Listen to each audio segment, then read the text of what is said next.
Hello folks! Hello! Long time no see. Well, since last week at least. This is the first time ever we tried something new, completely new, that I am actually showing up on a face-to-face interview with the man himself, Narcissus. Well, welcome to Aalborg. I mean, I know it's hard for you guys down there in the capital to come and see the rest of Denmark. You know, there's more to Denmark than just Copenhagen. But I'm happy that you got a chance to come and see Aalborg. I hope today you'll get to see it a little bit and understand why he has been called for so many decades Paris of the North. Paris of the North? Yes. Do we really say that? Yeah. Okay. Do you really say to the audiences out there, Aalborg is a really nice city. I've been on my first ever journey with a purpose. And today I guess this is going to be a raw conversation. As usual, the agenda is simple. How was last week? How was last week for me? Well, we worked really hard to start this referral campaign for Last Week in Denmark because now before Christmas we thought, okay, we stand in a really good space in the sense that there is a chance that the Ministry of Culture might see us as a valuable service and then provide us with funding so that we can actually have some sort of an income, have some people hired. So then the Last Week in Denmark doesn't depend so much on my person moving forward. If we have some people hired who will be running it, then that will simplify things. Because right now it obviously depends on me. So if someone rolls over me with a car tomorrow, then I don't know what's going to happen next. So that's why we are now trying to get more people to subscribe to Last Week in Denmark, because it will matter when they assess our case. They will look, okay, is this something that people really want? Is this something that people really need in Denmark? Is it worth spending taxpayers' money on this project? So thanks to Bloom Tree Technologies, we got some donations of really cool iPads and laptops that we can give to people. That's an amazing initiative, by the way, and thank you for enlightening me.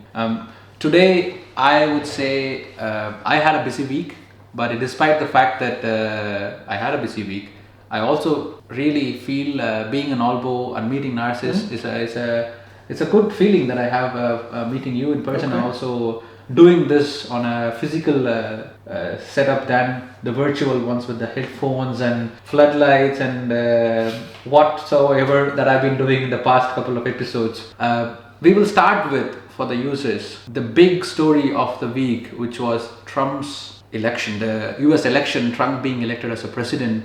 And what impacts do we in Denmark could feel? And that was the first point of a topic we would like to touch. Well, as I said to you earlier when we were discussing before we start filming, it really depends if Trump will actually put in practice from January, when he starts his mandate, if he will actually put in practice any of the promises made. Because it's maybe it was just promises during the campaign to get the Republican voters to support him and get him elected as president. Will he actually make them reality? Maybe, maybe not. Maybe he'll be more focused on, they say that he has a revenge plan against all those people who try to imprison him. Okay. So he's planning probably to go after them, and if he's going to be busy with internal wars and witch hunting, that'll be good for us, because then he doesn't have time for real policy. So, but yeah, simply the question is, if he will do what he promised, there's one situation. If he will not do what he promised, well, that's good for us. But if he'll do what he promised, then we have issue. And what could that issue be? Is it going to hit us in the economy, or is it going to hit us in terms of relationship with NATO? I don't know what to think about. There's really a lot of aspects. Yeah, because I as an expert, I actually read an article about Trump challenging the amount of funding that is being invested in Europe especially. And she was challenging about, we spend 4% in US and rest of the Europe is spending only certain percentage, and he hates that. So let's start with NATO, for example. Will that be a hit because he is now the president, or? Well, in NATO, to be honest, European countries have for long kind of depended on US for military protection. They knew that US is more hawkish, they're more willing to invest a lot of money in developing their army. And that meant that in Europe we didn't have to try so hard. So that meant that money that normally would have gone to developing the military, investments in the army, went instead in schools, in healthcare. So yes, it's US is a very capitalistic country with a lot of money they put into military, but at the same time, thanks to that, we were able in Europe to develop these welfare societies where we focused more on people's development and less on armies and other things that don't. Because think about it, money invested in army is about managing risk. You don't know if those money are going to anything, right? Let's say I invested now in 100 tanks, but those tanks might never be used. Is that a good or a bad investment? Bad investment, absolutely. Yeah, but if you don't have those 100 tanks and then Russians come. Yeah, but yeah. It's managing risk. I mean, yeah, but prevention is better than cure. But in this case, it's an expensive prevention, I would say. Yes. At least seen from my perspective though. Okay, now one is NATO. Let's talk about the other aspects. What about economy? Well, in terms of economy, the most concerning thing for us, actually for Denmark, there are more than one. But the first one will be tariffs. So if Trump really puts 10% on European products, like he promised, that means that European products sold in the US market will be 10% more expensive. And for some, 10% is all the margin they have, actually. After all the costs and everything, they only remain with 10%. So if you take that 10% away, then many small and medium companies, for start, they cannot export to US anymore because it will not be sustainable. That's one. That means they lose an important market, so now they have to find a different way or to stop that activity or to fire people. That's why we're talking about the losses in the billions and the losses of jobs, because people have to be fired if they don't work anymore with that market, right? Then you have to think of the larger companies who are selling a lot of products on the US market. For example, think about the pharma industry, right? They depend on the US market severely. So now imagine that, because you know that Novo Nordisk, for example, right? In Denmark we depend a lot on Novo Nordisk. It became like our Nokia, you can say. Yeah, like Nokia of Finland. Yeah. Exactly. Yeah. But the problem is that if Eli, their competitor in US, gets cheaper because of these tariffs, then Novo Nordisk will have a hard time keeping up with Eli. That means the whole development stage of Novo Nordisk, hiring more people, opening new factories, unless they switch focus to, I don't know, Canada, but they are not that fat, so maybe who else has problems with obesity in the world and affords, because actually the price for the same medicine in Europe is 3 times or 4 times cheaper than what they sell price. That is true. Because, well, it's a European company, so of course they're gonna be biased towards their own, right? But can we say Europe is more regulated in terms of pricing strategy, and US on the other hand has, let's say, the policies that doesn't help these pharmaceutical companies regulate it better? I don't know. No, There could be a reason why they have maybe there is a lobby in between or layers in between that goes with insurances or middlemen. There are rules about how high you can price something. Unfortunately, those rules are not very strict. But in Europe, what we have is the fact that the state pays part of your medicine, especially also in Denmark. So exactly. In Denmark, you never pay the real price of medicine. Yeah. You might think, but no. Yeah. It's a lot cheaper than what you should be paying. Yeah, that is true. That's because the state pays part of it. Correct. Not because you have insurance or anything. Anyone who pays medicine buys discounted medicine already by the state. And then if you have all sort of special conditions, it can be even get to zero because... That is true, because I frequently buy a medicine and then I get some points added up. At some point, the amount of money that I spend is seldom that I feel like why do I have to lower, because the points for me has added up, so I could get it in a completely like zero cost at certain frequencies, and that goes by how Denmark lives with this example of welfare society. But it's not just Denmark. To be honest, I think medicine is discounted all over Europe.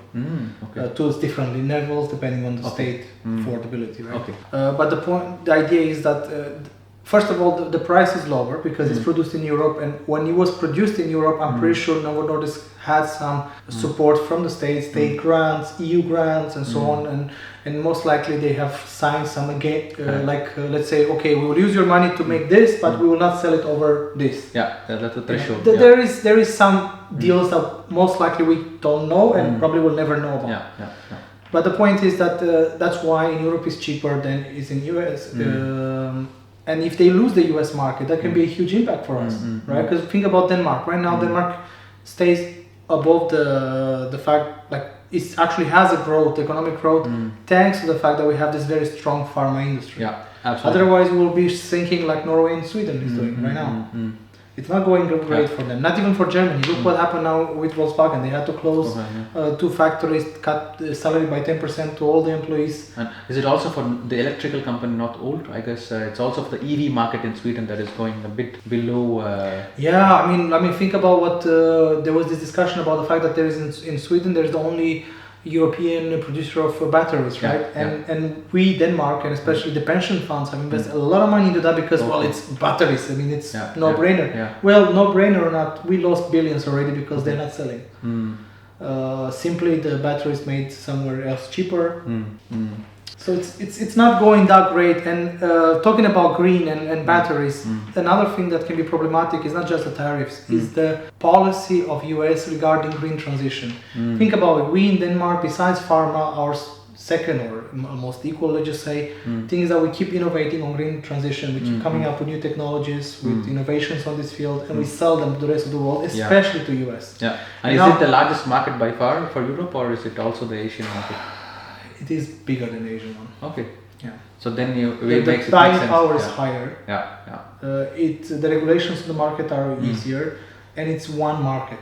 You cannot call Asia one market. And I know it's too fragmented. Denmark has made a green strategic partnership with countries like India, right? Yeah. And they have set up a lot of eco-greener parks and restorations, offshore wind farms, for example. Yeah. And that goes by, let's say, looking at the landscape of India. There's southern eastern coast where I come from, and then northwestern coast, which is also like ideal investment for scaling the businesses, right? And I could imagine if that is the case with the US, it is a huge business selling sustainable solutions and exactly. products. But you have to think about that now. Trump said we will not allow any more windmills to be erected on the US territory. How true can it be? Because policies not specific that he makes, but he also mentioned about EV. He himself, one of his campaigns mentioned, we will not allow EV, we want to sell fuel. And what did he say? Yeah. Can you repeat? And he has a point though, but I'm not completely denying the fact. There's a lot of jobs where people are working in oil rigs and people that produces, let's say, even today there are jobs being allocated for thousands of people. They could be hit. They won't be able to find employment. Well, it was the same when they closed the coal mines. Yeah. Thousands of people lost their jobs. Yeah, but he can't just deny the fact that EV is the future, and he can't just glorify the fact. But he can. Yeah. He has the power to influence policy, and he has the power to take US out of any international agreements on climate change. Yeah. It can be for 4 years maybe only, but 4 years is a huge time. It's a long time in business world. It is. And it is his last term, hopefully. One way it is good that we only have 4 years, but it's still 4 years, and 4 years without selling windmills, without selling green technologies, without selling electric cars, that means a lot of loss for the companies. Most likely everyone has to find, well, again, only if he actually puts anything that he says in practice. True. He might be so blinded by revenge, I hope to God, that he will be more focused on hunting his own enemies. That he's busy with that. He'll be busy. So by the time he actually finishes hunting the people that he wants to revenge on and start doing policy work, time has passed. But again, the risk is real because unfortunately this time he actually has a professional team running his campaign, and that professional team will be put in key positions in government, in the federal government. So if he gives them mandate to play with policy, that's not great for us. That's because last time he had a chaotic team, all sort of right-wing media legends and so on, but they had zero policy knowledge. Those people were good at talking to people, they were good at making people excited, but they had no idea how policy works. But unfortunately this time he actually has policy people who nobody knows who they are. You don't know who his staff is. Before you could know, it was Steve Bannon. Everyone next to him had a name. But think about now. Do you know anyone that's next to him? No. I know only one person. Who? And she is the second woman who has an Indian descent, and that's the only information I have. You don't even remember her name. Sorry. but that's how it is. But that's a lot of people. I know Elon Musk is. Elon Musk conversation. You know, a funny conversation with him and Elon with North Carolina's flood issue. Yeah. He was having a teleconference with Elon to just fix that issue, which is great that there is a satellite, the Starlink connection to all these areas. But that is a sensational news that a potential president is talking before even he's getting elected as a president, and he's trying to make a deal with North Carolina to fix things. And I was like, well, okay. Elon was kind of the only, let's just say, tech entrepreneur or tech billionaire who was willing to kind of make himself a joke, because that's what he became on the global stage. Now, yeah. I mean, come on. Well, like your dignity just took a... I was surprised. Like a plane. But I was sad because he inspired a lot of people to go into the tech entrepreneurship. He inspired a lot of people to dream and put their dreams in reality. And now he's just destroying that image. Yeah. He's simply taking it and just crushing it down with every occasion he gets. Yeah. And let me remind you, social media plays a huge role in this campaign. Guess what? Podcasts are huge influencers. Okay.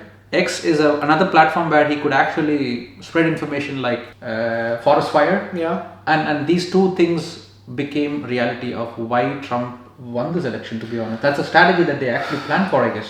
Why he won? To be honest, why he won is connected to the fact that we developed algorithms on social media, and we have taught those algorithms to only promote and put in front of people things that will make them react. Yeah. And what makes them react is things that make you either angry, things that can controversial, right? Controversial. Yeah. And that meant people like to see controversies. Yes. And that meant that people that normally in the old society before the internet will have never had a chance to be will be the joker of the town, right? Will be that crazy man that keeps talking in the corner of the village, some bullshit about, I don't know, the world is coming to the end. Yeah, they were always there. But now they were empowered by the algorithm, and out of nowhere, from being the joke who always keeps telling people that the world is coming to the end, now they are the ones talking, driving, and now sensational. Exactly, and then whatever they are saying, they are kind of getting. Because the problem is like this: imagine that we are kind of establishing our own re-education programs in our own phones, right? So first we hear one person, one line, crazy line, okay, but then we hear 2, 3, 4, 5, 6, 10. The same, because the algorithm keeps giving us the same thing that I liked before, even though it might be different people. True. It just keeps reinforcing the same statement again and again, and then without even wanting, in the back of your head, subconsciously you're driving this. Yeah, you're attracting it, and okay, that's how it is. And then you wonder why. I mean, the algorithms right now are a problem. The fact that we are in this curse of endless scrolling on our phones is a problem. And I'm happy that in Denmark we realize this is a problem. I think Denmark, now that we're going to have the EU presidency next year, we're going to have a chance to try, because our digitalization minister said very clearly, we want to handle and put an end to endless scrolling. So basically they want to kind of terminate the fact that the social media companies are able to give you another video after one is done. Oh. So basically the moment you have seen a video, you should search for the next one. It shouldn't come automatically. But that shouldn't be allowed. Isn't it against the theory of feeds in social media in general? Because that is actually defying the algorithm. But I guess where it is coming either that or right now, I mean, look, we are in this war against screens in Denmark. Like drugs used to be in the 80s, now it's screens. And let me tell you, screens are more dangerous to human mind than drugs. Think of any drug you want. You will not be as goddamn I mean, look at, ask how many people take their phone in their hand, sit down on the couch, and 3 hours later, like, what the time 3 hours passed? What have you done? Nothing. Just scrolling. It's called doom scrolling. That is called doom scrolling. You doom to it's fail dangerous for 3 hours. We never really understood it's how not a binge dangerous watch this anymore. Is. No, it's even worse. At least in the goddamn binge watch, maybe the TV goes off, or it's, at least there are more people, so you can fight over, okay, I want to watch now, now it's your turn to watch.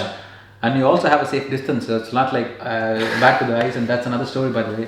But it had its own issues as well with binge watching. I mean, I'm not saying it's safer or something, but I'm just saying that we need to understand that the algorithm, yes, it has brought a lot of technological advancement, but a lot of technological advancements in the past have brought a lot of positive growth for humanity. But at the same time, every technological advancement we've had has also brought negative things. Absolutely. The only reason why we have climate change today is because we industrialize ourselves. If we didn't do that, we will not have this issue today. It was great for us because it took us out of medieval times. Yeah. But what was the price? But the point is, every developing nation, for example, like now in developing countries, industrialization is part of the development, and we are bound to take that route. But at some point, developed countries realize what fucked up life we had. Now we have to go back and then revisit our policies and revisit what is good for the society. And I think it's time for developing countries to keep in mind that they can't just do the things that they're doing right now, which will be taking its own course to reform. But yeah, that is one aspect. Now let's talk about housing. We did talk a lot about housing in the previous episode.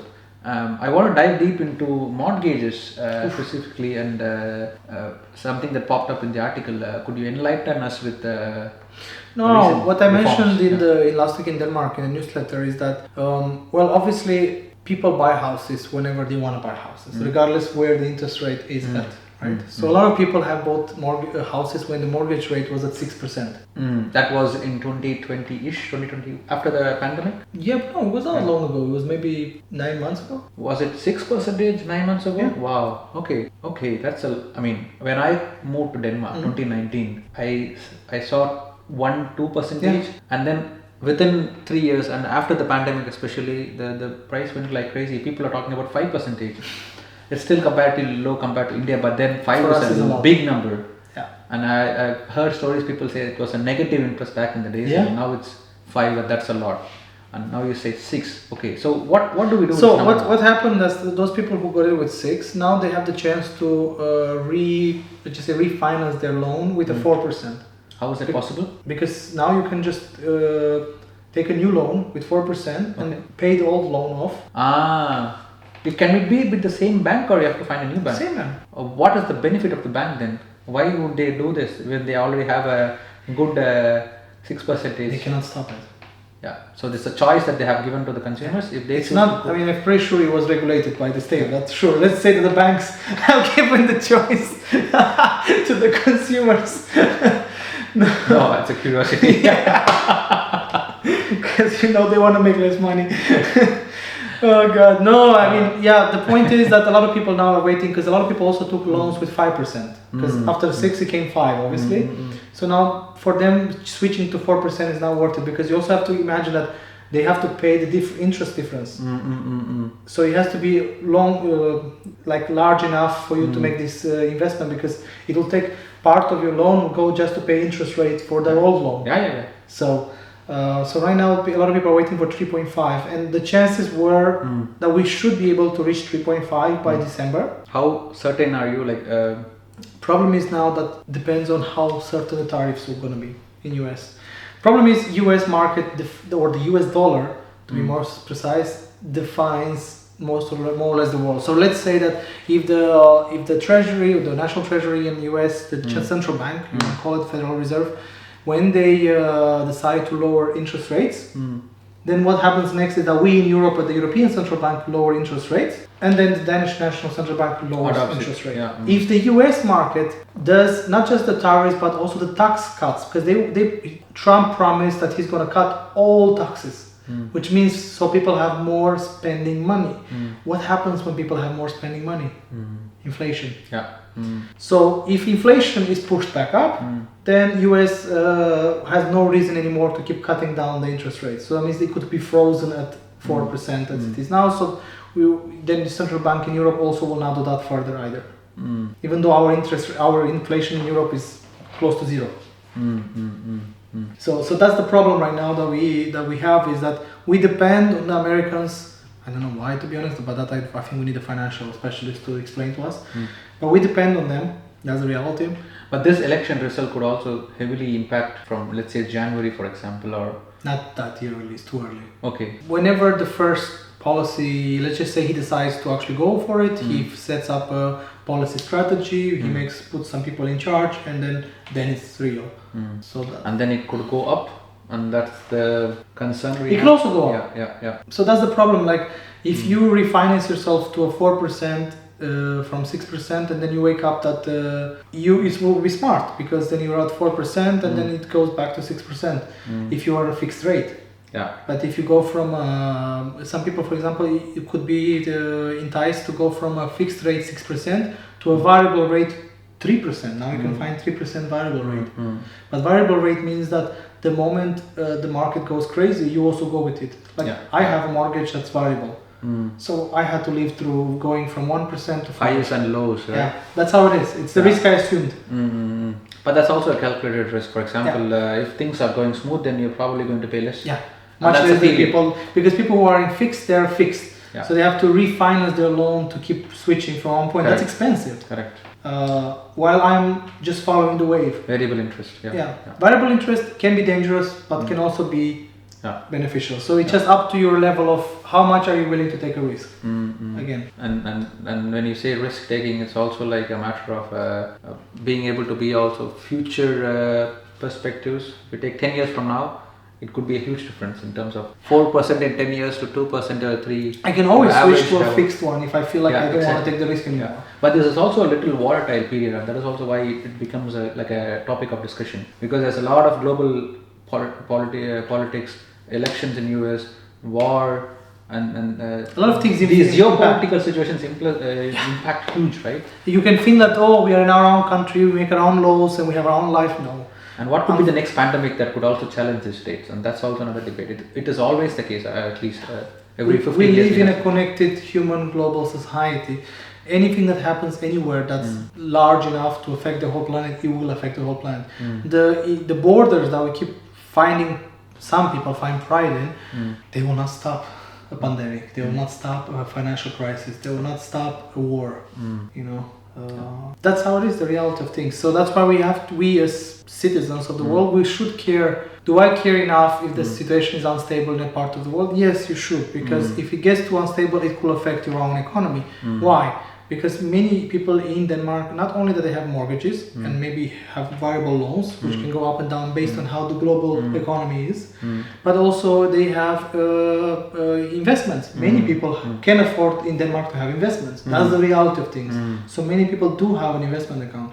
So that means also that our actions and the value of their actions follows also the global market and the global happenings, right? So if you have investments, you also should care, okay, it's not going that great in that situation. So to be honest, I feel like we as Europeans had more to lose or to gain in the US elections than people from US, almost, if you think about it. Because for us, it impacts our pocket directly, no matter, depending on what policies they do there.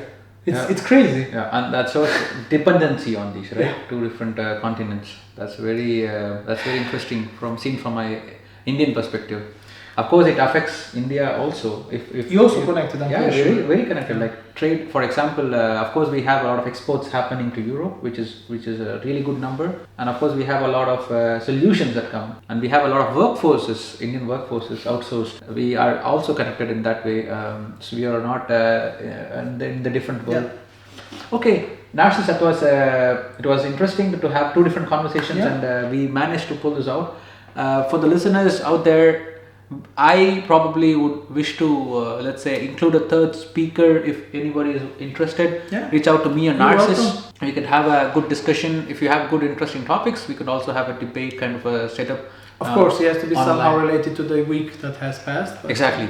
It has to be something relatable to the content that is made in last week in Denmark, or something that helps audiences learn about, let's say, current affairs or geopolitics or and remember, if you want to write for Last Week in Denmark, we always welcome people who want to write any topics that could be beneficial for the international community in Denmark, because in the end, the reason why we make all this content is to empower internationals that live here in Denmark and to have, let's just say, an easier sailing than the rest of us who came many years ago in here. With that being said, thank you so much for listening or watching if you're in your home. Have a nice week, and see you in another episode next week. Yes. Bye. Bye.